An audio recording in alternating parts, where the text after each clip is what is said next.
Generalmente la edad promedio son 5 años, que son niños que la hora generalmente es en la hora de la tarde, y generalmente cuando llega al hospital tienen menos de 24 horas y la hospitalización máxima son como, pues generalmente es promedio 2 días. Generalmente el 55% son niñas, pero cuando aumenta la edad generalmente son los varoncitos los que tienen más. Generalmente la edad escolar es la que más se presenta, de 33 a 46%. Ya después la adolescencia y rara vez en el recién nacido. Miremos lo de las edades. Generalmente los chiquiticos no tienen esos traumas porque ellos casi no se mueven, porque siempre andan cargaditos y todo.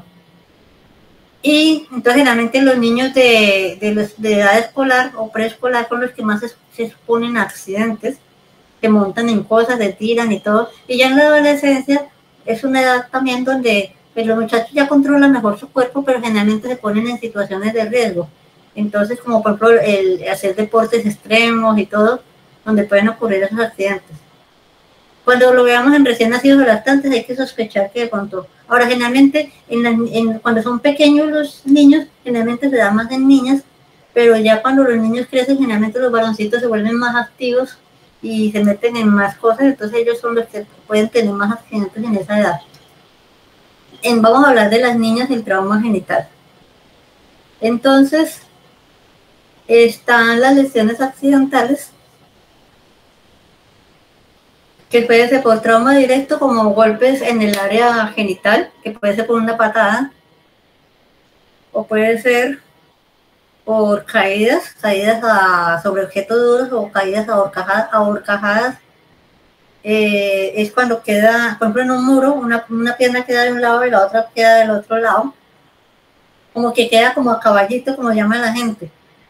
O puede ser en patinaje cuando ellos hacen lo que llaman el split frontal, que es una pierna delante de la otra, o una lateral. No es el hecho de abrirse nomás, sino que sobre todo en el patinaje artístico, que hacen unos saltos con las piernas abiertas y pueden caer al piso desde cierta altura con las piernas abiertas. Eso puede producir algunos, encima de que hay una tensión en la piel porque está estirada de piernas, el hecho de que caiga de cierta altura también aumenta la probabilidad de una lesión. También está el trauma penetrante por empalamientos, porque se entierran cosas.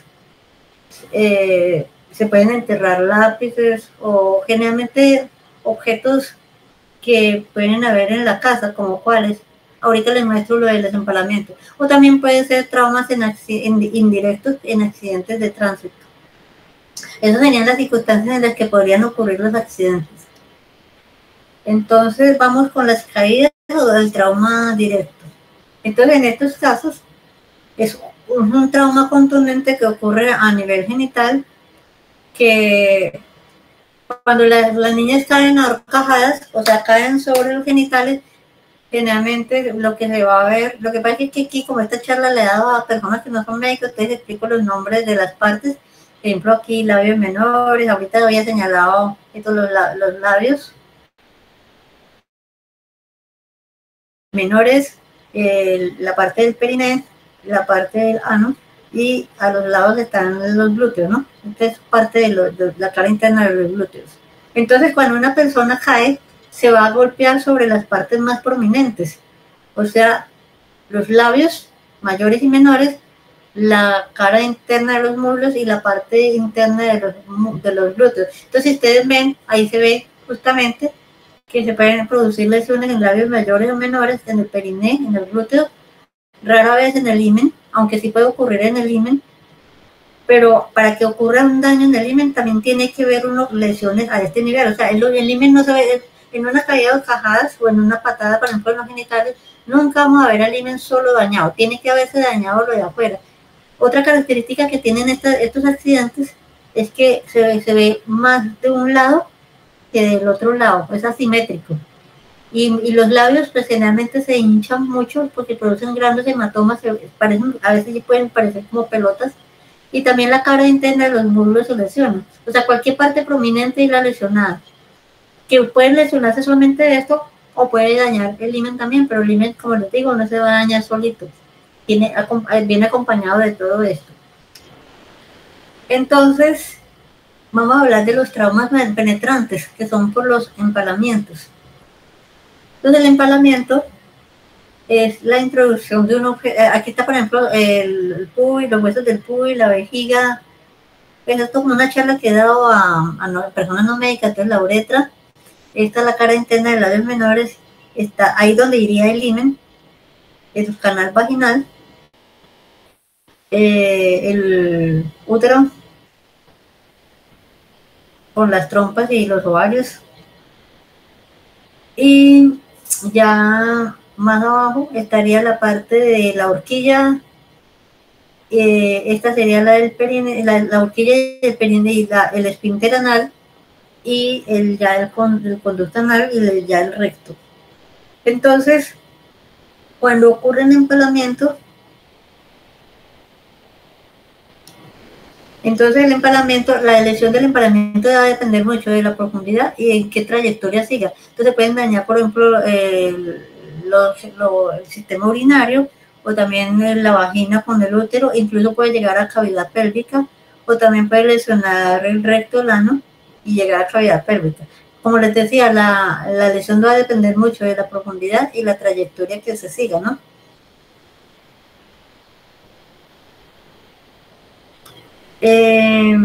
Por ejemplo, esto sería un caso de un empalamiento, por ejemplo, por un tacón de por ejemplo, una sandalia que esté patas arriba, el tacón podría insertarse, pero también elementos caseros, por ejemplo, herramientas, juegos, o por ejemplo, esos escobillones de los baños, los lápices o embudos que están apuntando hacia arriba, serían objetos con los cuales el niño podría estar corriendo y cae sobre ellos y pueden hacer un empalamiento, ¿no?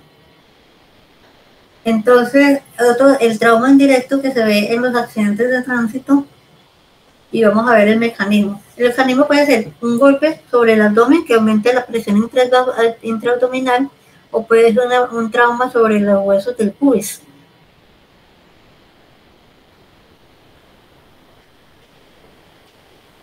Entonces, si es un trauma abdominal, el aumento de la presión hace que se genere una energía, y esa energía lo que hace es buscar los orificios del cuerpo. Entonces puede salir por vagina o puede salir por el ano. Entonces más o menos la energía sigue como esas salidas, ¿no? O sea, ese aumento de energía sale por algún lado y son los orificios.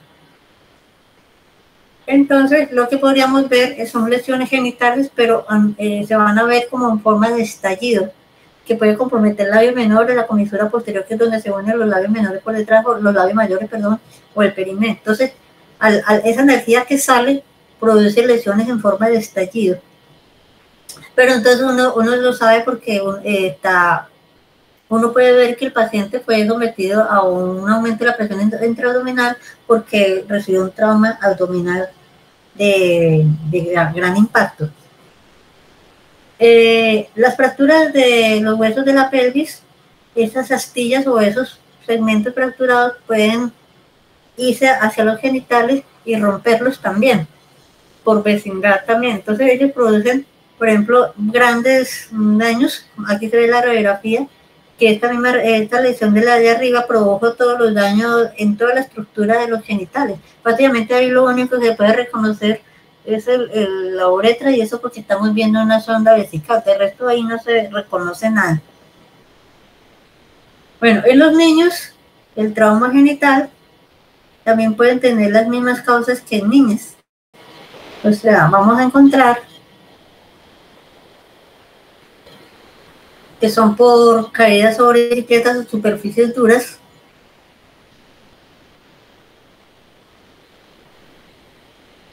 también pueden darse por el trauma directo como patadas en genitales, o las caídas ahorcajadas que mencionábamos ahorita con las niñas, sobre todo en esas actividades deportivas.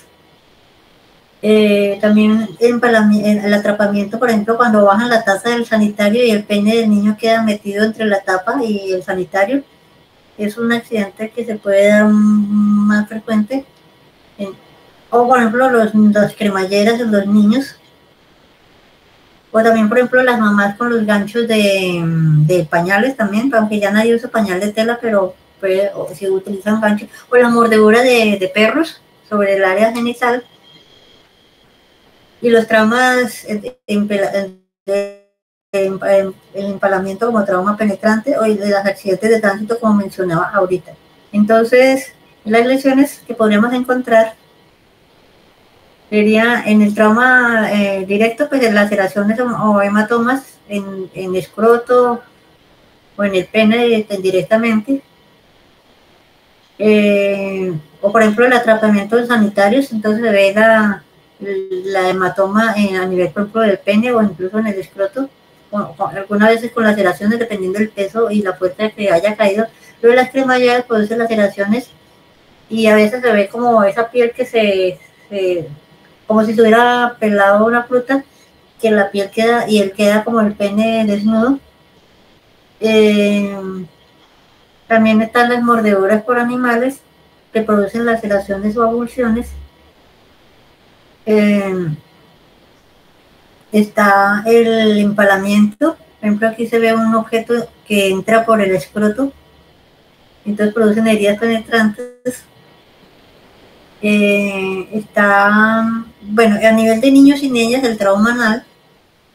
Entonces lo podemos encontrar, las lesiones anales, en los siguientes contextos. Por ejemplo, por empalamientos. Por ejemplo, este es un caso donde un juguete de bañera, un juguete que el niño cae sobre él y le produce esta cortadura en la región perianal. Está el abuso sexual, que entonces, ¿cómo serían las lesiones por el coito vestibular que estamos mencionando ahora? Que es el pene en medio de los labios menores. Entonces, eso es una lesión que puede producir las abrasiones, sí, de pronto algunas fisuras, pero externamente, porque mira que él ni siquiera alcanza, el aro rojo es el himen, no lo alcanza a atravesar. Entonces, esos son los sitios donde vamos a encontrar las lesiones en un coito vestibular. Entonces, a veces, mire que aquí vemos que el himen está bien, pero tiene unos moretones. Aquí el himen también está normal, pero tiene unos moretones, y eso pues puede que nos hable de un coito vestibular, pero puede que el coito vestibular tampoco nos deje ninguna lesión. Acá está lo de la penetración en canal vaginal, y en ese caso pues sí podría en algunos casos encontrarse desgarros del himen, porque no siempre lo vamos a encontrar. Ya les he explicado varias veces por qué. Entonces aquí, por ejemplo, está el desgarro del himen. Las lesiones, por ejemplo, cuando hay niños que les hacen succiones en el pene o le pellizcan el pene en un contexto de abuso sexual, podríamos encontrar este tipo de lesiones. O a nivel anal, pues las fisuras, laceraciones o cicatrices por la penetración en vía anal.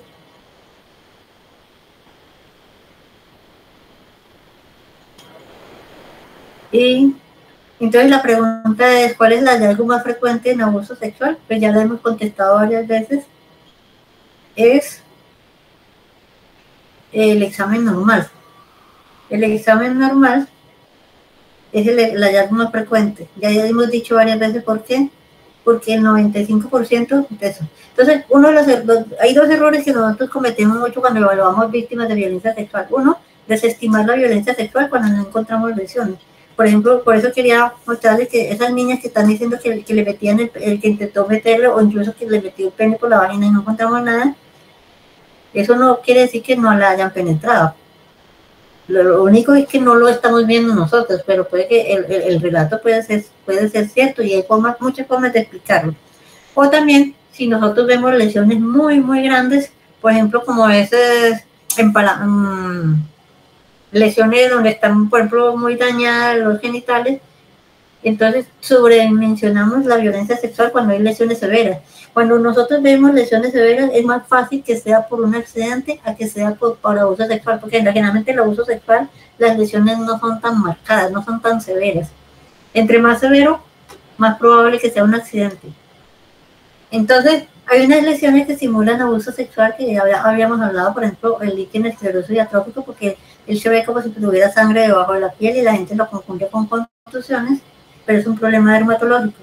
O también el prolapso uretral, que produce sangrado y dolor a nivel al ladito del himen, y eso es otro problema que no tiene que ver con abuso, o el prolapso rectal, que tampoco tiene que ver con abuso, pero hay veces que la mamá se asusta porque ve esto y dicen al niño le metieron algo, y el médico pues también sí puede caer en el mismo error de la mamá. Entonces, el dilema, ¿es un accidente o un abuso? Entonces, datos a tener en cuenta para poderlos diferenciar. Entonces, el relato tanto del niño como del acompañante. Si el niño también nos está contando lo que vio, lo que olió, lo que sintió, si le dolió, eso nos habla más de un abuso sexual. El relato de los acompañantes o de los cuidadores, si el relato es consistente con lo que yo estoy viendo, o si él siempre mantiene el mismo relato o lo está cambiando cada ratito, es tiempo de evolución. Él puede decir que eso fue hace una semana, pero yo veo que las lesiones están muy recientes, que parece como si hubiera ocurrido hoy. Por ejemplo, ellos pueden decir es que la niña se cayó en el borde de la cama y yo lo único que veo es un himen desgarrado, pero no veo los moretones en los labios. Yo digo, no creo mucho que sea un abuso sexual. El mecanismo del trauma. Entonces, hay que mirar si lo que ellos están diciendo es compatible con lo que, por ejemplo, si ellos están diciendo que la niña estaba trepada en el árbol y que cuando cayó quedó con una pierna a un lado y al otro, pues nosotros tendríamos que ver lesiones como las que yo les mostré en cajadas. Pero si la persona está cambiando el relato, después dice una cosa, dice la otra, o la mamá dice una cosa y el papá dice otra, o el padrastro dice otra, ahí como para sospechar un abuso. La edad del niño, los niños que no caminan, pues la probabilidad de que tengan lesiones genitales es muy poca.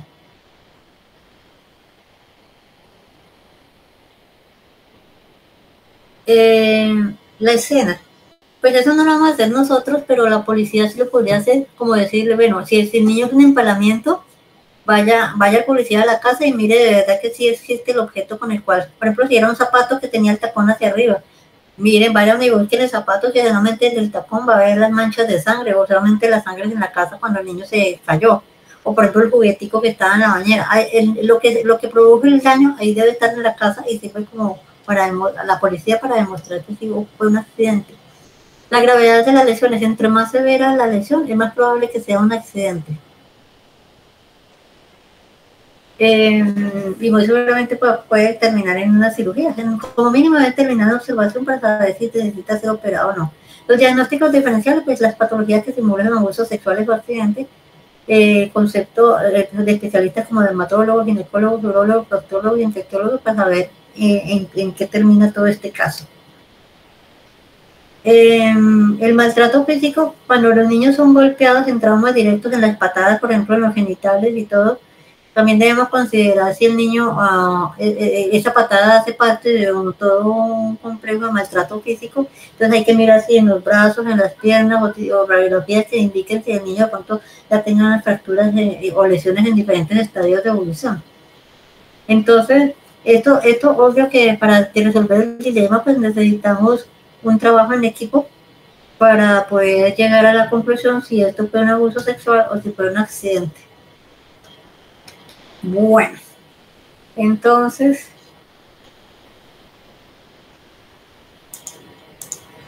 voy a dejar de compartir. Bueno, ¿tienes alguna pregunta sobre el tema de cómo diferenciar un trauma de un abuso sexual?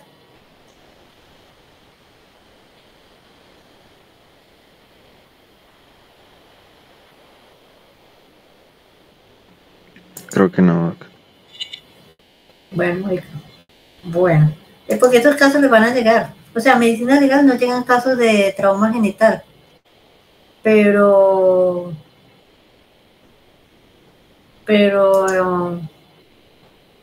en medicina legal no llegan traumas genitales, pero a ustedes sí les van a llegar. En medicina legal llega lo que ya tiene más cara de abuso sexual.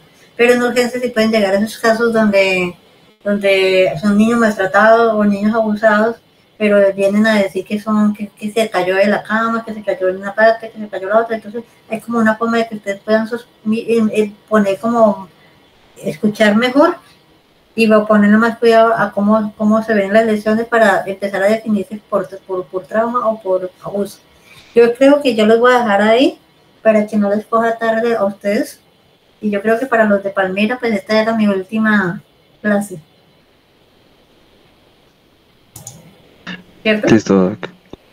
Y los de Sí, Cali todavía no Doc. El les... jueves nos vemos los de Cali otra vez. Los de Palmira es la última vez, Doc. Muchísimas gracias por todo, la verdad, aprendimos un resto con usted. Muchísimas gracias. Bueno, que tengan muy buen día. Me alegro que les haya servido lo que vieron. Gracias, Doc. Un buen día para usted también. Bueno, hasta luego.